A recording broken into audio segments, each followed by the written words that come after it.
Hello students, in this video we are going to study the remaining part of the chapter number 8. The chapter name is Winds, Storms and Cyclones. Class 7, Subject Science NCERT.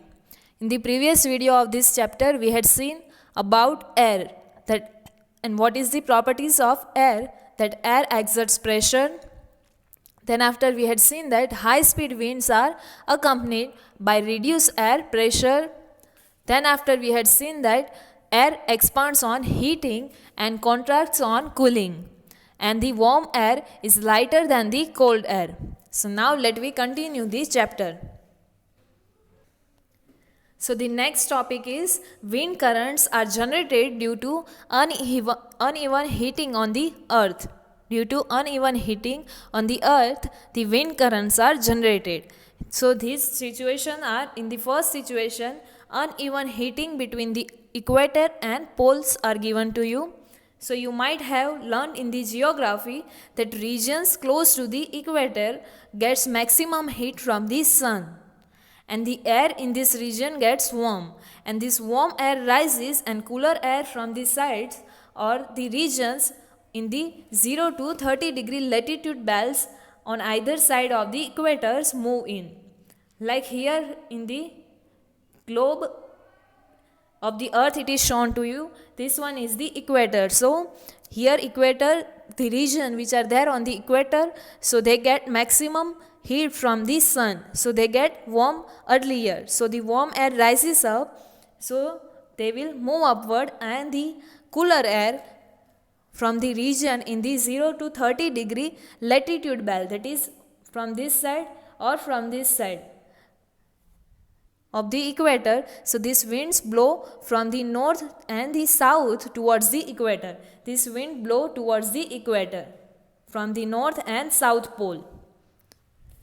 And at the poles, so this is about equator. So now let me see about the poles. So the poles are here on the north and south direction. So at the poles the air is cooler than that at the latitudes about 60 degree. That is this one portion. So the warm air at this latitude rises up. The air over this region, they rises up, so they will move in this direction, and the cold wind from the polar region rushes in to take its place. So the wind from the air from this polar region, they will blow towards this direction. So in this way wind circulation is set up from the poles to the warmer latitude, from this to this one. Here in the figure it is shown to you the wind flow pattern because of the uneven heating on the earth. So Paheli now wonder that why winds shown in the figure are not in the exact north and south direction. Why it is not like this, but it shows like this one, in curved direction. So the winds would have flown in the north and south direction from north to south, or from south to north, but a change in direction is however caused by the rotation of the earth. So this change in the direction of this wind, that is this like this, so this is caused by the rotation of the earth. So this is uneven heating between the equator and poles is given to you. Now next situation is uneven heating of land and water. So you have read about sea breeze and land breeze in the chapter number 4. In summer near the equator, the land warms up faster, and most of the times the temperature of the land is higher than that of the water in the oceans. The land gets warmer faster as compared to the water in the ocean. So the air over the lands get heated and rises, and this causes the wind to flow from the ocean towards the land. And these are the monsoon winds. In the next figure it is shown to you the word, here it is given to you that word monsoon derives from the Arabic word which is known as the mosam, and that means season. And in winter direction, or in the winter season, the direction of the wind flows gets reversed. It flows from the land to ocean or land to sea. In the summer it flows from the ocean towards the land, and in winter it flows from land to ocean. So now Buja want to know that what these winds do for us. So the winds from the ocean carry water and it brings rain, and it is the part of water cycle, and the monsoon winds carry water and it rains. The clouds bring rain and give us happiness. Farmers in our country depend mainly on the rain for their harvest. And there are many folk songs associated with this cloud and rain. Sing and enjoy with your friends if you know such a song. And here one song is given to you. This one. Roaring clouds across the sky. Clouds are roaring across the sky. Then after tell us that monsoon's here. And this is the sign that by which we can know that the monsoon is here. Dark and floating clouds then pour raindrops everywhere. Then after dark and floating clouds pour raindrops every place or everywhere.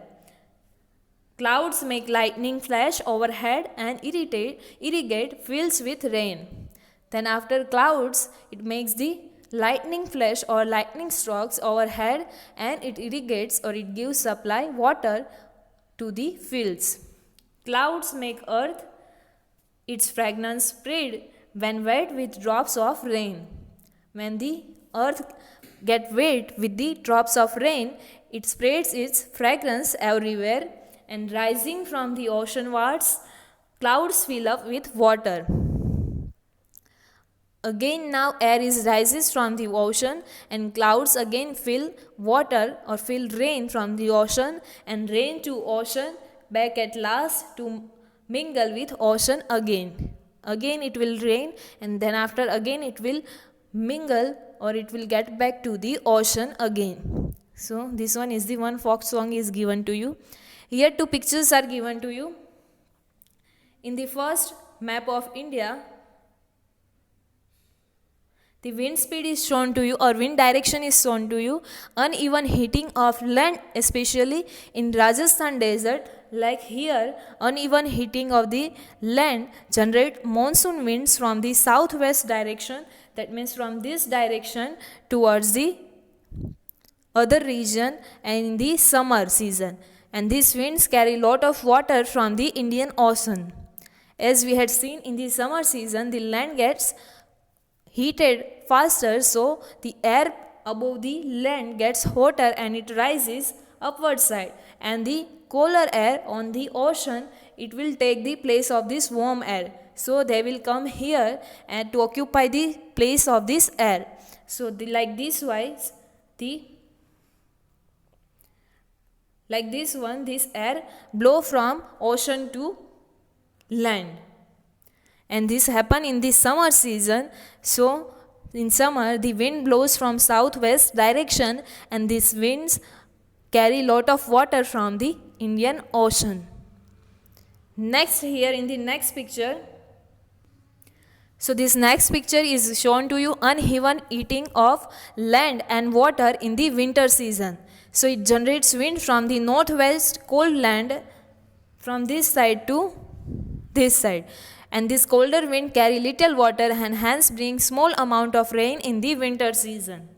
This wind blow from land to sea.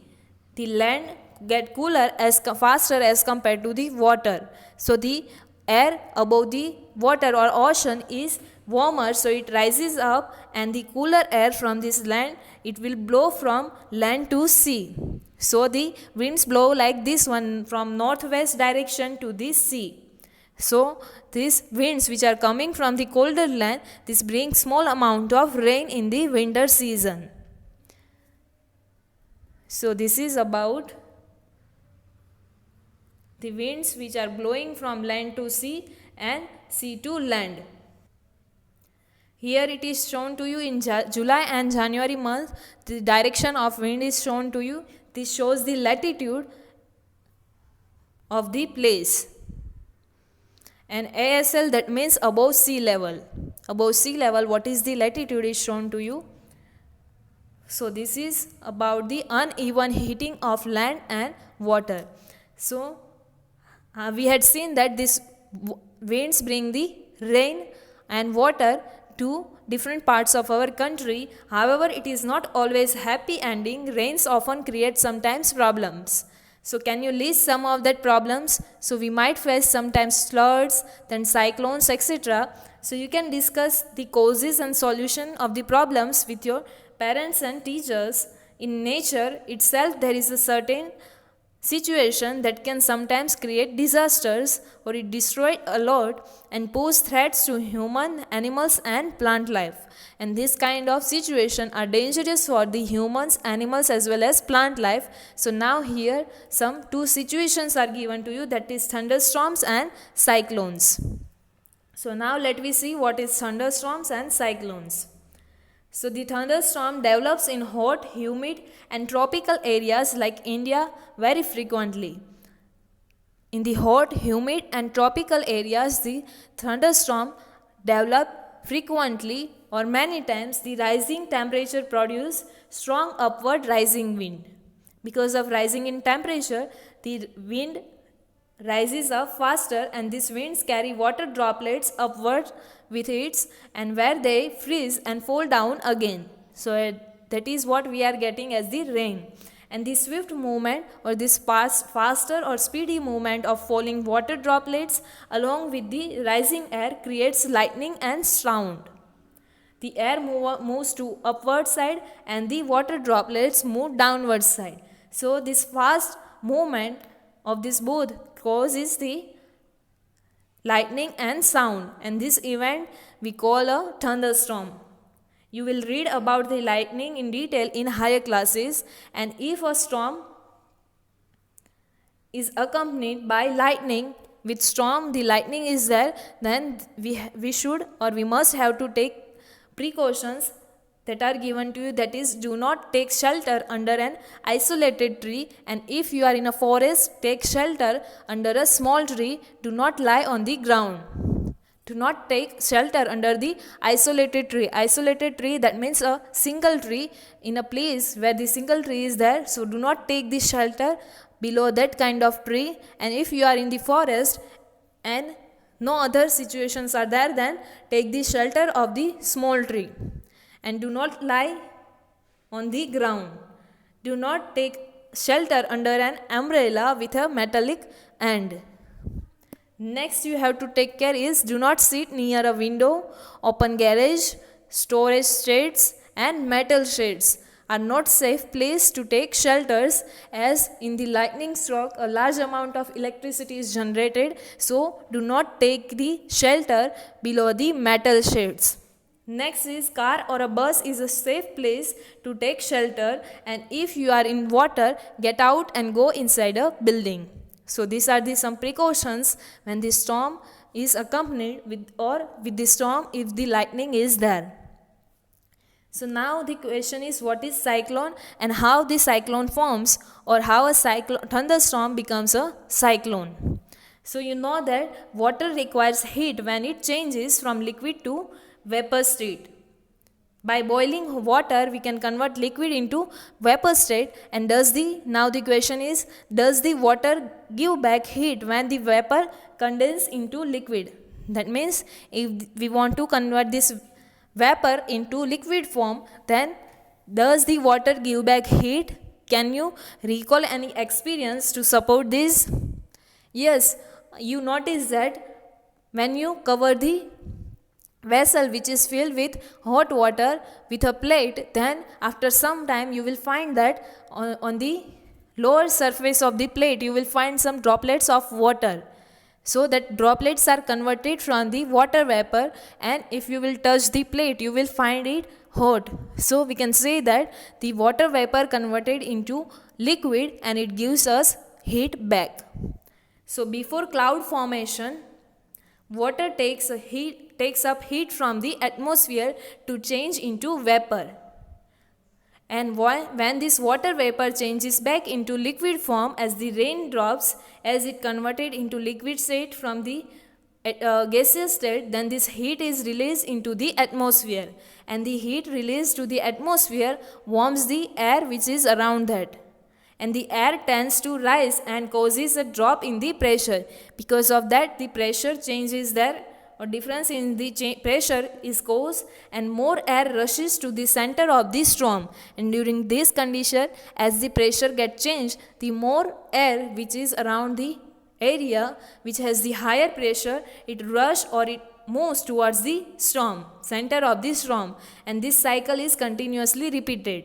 The chain of the events end with the formation of very low pressure system with very high speed winds revolving around it, and at last the chains of such events occur and it ends with the very low pressure system with a high wind speed revolving around a certain place. We had seen that if the pressure is low, then the wind speed is high. So such kind of system is formed, and if it is this weather condition which is we know it by the cyclone. This is such weather condition that we call a cyclone, and factors like wind speed, wind direction, temperature and humidity contributes to the development of such cyclones. Such kind of factors like speed, wind direction, temperature and humidity contributes to this direction of the cyclone in development of this cyclone. So now let me see the structure of the cyclone. Here in the picture it is shown to you, and the theory is given here. Structure of cyclone. So let me see this one through the figure. So the center of cyclone is a calm area, and it is called the eye of the storm. So this one is the, here it is written to you that this one is the eye of the wind, this one. This is the eye of the wind or storm, this is eye of the storm, and a large cyclone is a violently rotating mass of air in the atmosphere. Around this the mass of, you can say large amount of air is rotating around it and 10 to 15 kilometer high, and this moves high up to 10 to 15 kilometers, and the diameter of this eye varies from 10 to 30 kilometer. The diameter of this eye is 10 to 30 kilometer, and it has the region free of clouds and has light winds. This region has no clouds and light winds, this region has. And around this calm area and the clear eye, there is a cloud region of about 150 kilometer in size. Here it is shown to you this all area. So around this eye, this area and this one has the clouds about 150 to 150 kilometer in size, and in this region there are high speed wind. This region the winds is high speed about 150 to 250 kilometer per hour, and the thick clouds with heavy rains are there in this region, and away from this region the wind speed is gradually decreases. As we can see here, it is written that in this region the wind speed is gradually decreases, and the formation of a cyclone is a very complex process. Here in this picture the model is shown to you, and this cyclone is as moving forward in this direction. You can see that the wind speed or storm gradually increases, and the area from which it has passed, in that the speed is gradually decreasing. So this is how the cyclone is formed. So now next is destruction caused by cyclones. So the cyclones can be very destructive. The strong winds push water towards the shore even if the storm is hundreds of kilometers away. If this storm is very far, then however it pushes the water towards the, and these are the first indication of an approaching cyclone. By this we can say that the cyclone is approaching or cyclone is nearby, ready to face the coastal areas. And the water waves produced by the wind are so powerful that a person cannot overcome that water waves, and the low pressure in the eye leaves the water surface in the center, and the rising water may be as high as 3 to 12 kilometers. 3 to 12 meters, not kilometers, but 3 to 12 meters. Here it is shown to you in this figure, rising water caused by a cyclone. So the low pressure in the eye, so they lift the water surface in the center. So you will find it appears like a water well which is moving towards the shore, and as a result the sea water enters the low lying coastal areas, or the area which is at the lower level, and it causes severe or serious loss of lives and property, and it also reduces the fertility of the soil. As sometimes it causes also floods. Here the image of the eye of the cyclone is shown to you. This one is the eye of the cyclone. Now the continuous heavy rainfall may further worsen the flood situation. As we had seen, sometime it brings flood with it, so heavy rainfall causes the flood. And high speed winds accompany a cyclone can damage houses, telephones, other communication systems, trees, and etc. If the wind speed is high and cyclone is there, then this can damage this much things, that is communication system, houses, telephone system, etc. And it causes tremendous or a huge loss of life and properties. So this is destruction by the cyclone. Here it is given to you that cyclone is known by the different names in the different parts of the world. Like it is called a hurricane in the American continents. In Philippines and Japan it is called a typhoon. Here in the figure it is shown to you. So here in the figure, the regions near the equator where the cyclones form is shown to you, and cyclone are the worldwide phenomena. That means the region in the world which are near the equator, they all faces this cyclone problem.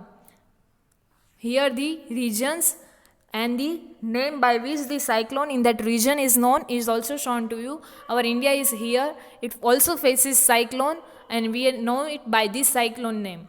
Here different regions are shown to you. So these are the things we had seen.